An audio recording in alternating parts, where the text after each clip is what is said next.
Mathilakam Puthiyakavu Pappinivattam AIM-UP സ്കൂളിന്റെ 75-ാം വാർഷിക ആഘോഷം വെള്ളിയാഴ്ച നടക്കും. സ്കൂളിന് വടക്കുവശം തയ്യാറാക്കിയ MP കുഞ്ഞബ്ദുള്ള നഗറിൽ നടക്കുന്ന പ്ലാറ്റിനം ജൂബിലി ആഘോഷം വിദ്യാഭ്യാസ വകുപ്പ് മന്ത്രി VN ഷംസുദ്ദീൻ ഉദ്ഘാടനം ചെയ്യും. Benny Behanan MP, KK Valsaraj MLA, Mathilakam block panchayat president TK Ramesh Babu, ഗ്രാമപഞ്ചായത്ത് പ്രസിഡന്റ് സുമതി സുന്ദരൻ, ജില്ലാ പഞ്ചായത്ത് അംഗം KS ജയ തുടങ്ങിയവർ പങ്കെടുക്കും.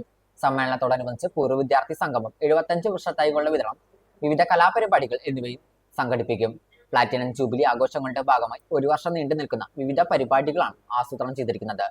പൂർവ്വ വിദ്യാർത്ഥി അധ്യാപിക സംഗമങ്ങൾ, വിദ്യാർത്ഥികൾക്കായി കലാകായിക മത്സരങ്ങൾ, സർഗശേഷി പ്രകടിപ്പിക്കുന്ന പരിപാടികൾ, സെമിനാറുകൾ, ദിനാചരണങ്ങൾ തുടങ്ങിയ വൈവിധ്യമാർന്ന പരിപാടികൾ ആഘോഷങ്ങളുടെ ഭാഗമായി നടക്കുമെന്ന് സംഘാടകർ വാർത്താസമ്മേളനത്തിൽ പറഞ്ഞു.